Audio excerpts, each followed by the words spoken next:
and today I have a review for you of the Bobbi Brown Skin Foundation. I asked a little while back if you were interested in seeing a review of that. I just wasn't sure because it has been out forever, but you absolutely were interested in that, so I'm going to go ahead and do that for you today. So first I'm going to just show you application of the product, and then we will come back and talk about it a little bit. So I'll see you in a minute. Okay, so I have primer on. I just put the Hourglass Veil Mineral Primer. I'm just going to pull my bangs out of the way a little bit and look particularly cute.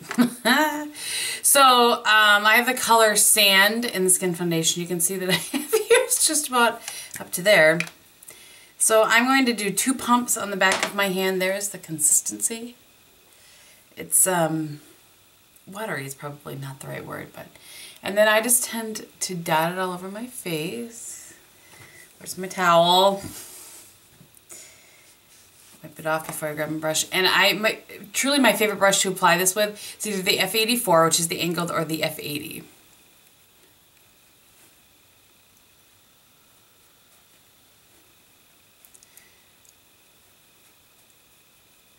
And I always do kind of one layer.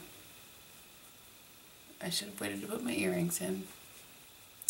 Well, you know,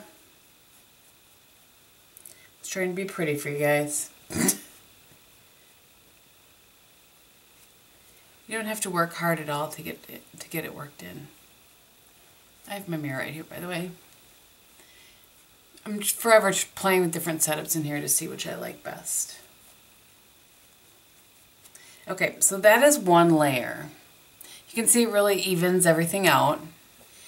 And then, excuse me, I'm just going to go back in with my brush onto what's left in my hand. And I kind of tend to just go over my cheeks again. My cheeks are where most of us have those kind of little extra pigmented areas. And you can see, and this foundation doesn't claim to have more than that, you can see, you can still see some of my darker spots coming through.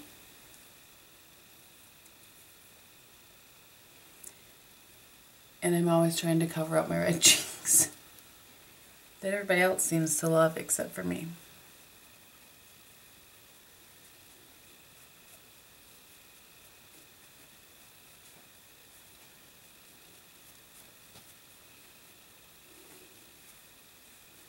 Okay, so that is the coverage of just the foundation. Okay, so the Bobbi Brown Skin Foundation sells for $47, and it comes in a glass bottle like this, and it has a pump, which, as we all know, is important. I don't understand why anyway, Bobbi Brown does put a pump on their foundation, and this is an SPF, has an SPF of 15, and it is a broad range SPF. I did double check that to make sure. It comes in 20 different colors, which I think is fantastic. It has a really nice color range.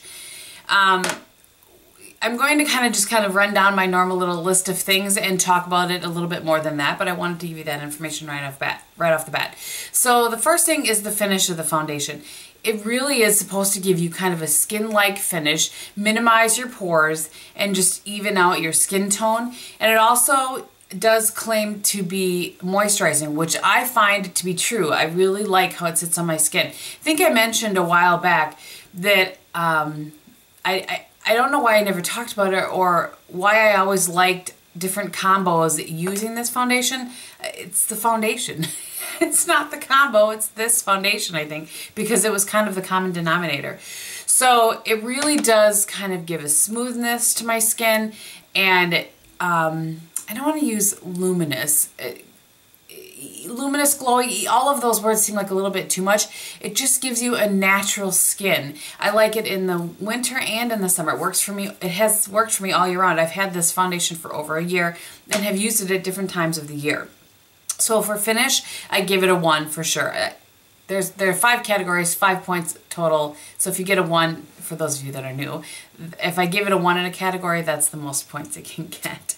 Longevity, this is my only issue with this. It claims to be long wearing. If you look it up on like Sephora, Bobbi Brown's website, I don't find it to be particularly long wearing. I can get about 6 hours out of it just on its own. However, it works really well to pair with other foundations. You guys saw for a long time I was pairing it with MAC Pro Long Wear. that was an awesome combo. I really, really enjoyed that. Currently now I'm pairing it with the Pro Lumiere or Perfection Lumiere from Chanel. I didn't do that today because I wanted you to see just the foundation, but that is a good combo. That's the only issue that I have with it, is that I really feel like longevity just isn't quite there. If I use it on its own and put like Laura Mercier Loose Minerals over it, that will help me get closer to 8 hours of wear. Today I just used my Burberry Trench powder over it. So for longevity, it only gets half a point. For packaging, I actually don't mind. I go back and forth on glass bottles, but I don't mind this being in a glass bottle. It's not one of those, you know, sometimes it's a really heavy glass bottle. I don't find that. It pumps out well. The pump works great. You can actually get out a half a pump if you want to get a half pump. You guys know what I'm talking about. So yeah, I absolutely like the packaging, and I give that a full 1. Color range is the next in my 5 categories. Absolutely gets the full point for that. It has a very nice color range from what I can tell anyway, from the fairest to fair to the darkest. And as I said, 20 colors. Now, I have heard a lot of people say that her foundations tend to lean a little more yellow. It seems like there are plenty of, you know, pink undertone and yellow undertones in her range for this foundation. So I'm giving that the full point. And then the last thing is coverage. Now, this is kind of a medium coverage, I would say, but you can, light to medium, but you can build it up a little bit, and I really, really like that. So for me, and again, this is my little thing, so I'm going to give it 3/4 of a point because I really feel like you can build it up. You can't get to full coverage, but again, they're not claiming to do that, so I give it 3/4 of a point. So I end up at 4 1/4, which is really ding dang good, I gotta say. I really enjoy this foundation. I absolutely would repurchase it. I talked about earlier in the year that I wasn't going to buy foundations, and I've bought a couple, and one I actually ended up returning. I'm continuing that through 2014. I'm going to use up foundations, and one that I will absolutely go back to, and I have used up a lot of my foundations, is this one. And I don't think that I've said that about a lot of other foundations, so I really, really enjoyed that foundation. So if you have any questions, go ahead and let me know below. If I missed something, I'll be happy to answer it for you. If you aren't interested in seeing what's on the rest of my face, thank you so much for watching. And if you are, I'm going to run it down quickly for you. I have, as I said, the Burberry Powder in Trench, which looks like this.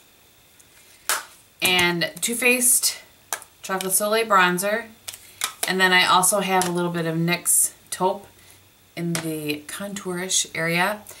For blush today, I use the Bobbi Brown, oops, that is an eyeshadow palette. I used the Bobbi Brown blush in Tawny, or no, excuse me, in Blushed, which is this one right here. I went all Bobbi Brown today, so that's that one right there. And on my eyes today, I used her Long Wear Cream Shadow in Sandy Gold. I haven't talked about this in a long time. And then all over the lid, I used her metallic eyeshadow in Bonfire number 2. In the crease, I used Taupe. And then in the outer corner, I used Rich Brown, which is really pretty. I love that brown. And as my brow bone highlight, I used Ivory. Eyeliner. Today I used the Pixi Black Cocoa. I think that's everything on my face. And then, I used the Rouge Bunny Rouge mascara combo that I've been using. So Makeup Forever Lash Fibers, Rouge Bunny Rouge, Pure Obsidian, and then the Buxom Lash to separate it out. And then on my lips, I have the Too Faced Perfect Lip Liner, and then the Bobbi Brown, it's not the Rich Lip Color, in Nude Rose, which looks like that. Alright, thank you guys so much for watching. I hope that you have a great day, and I will talk to you very soon. Bye!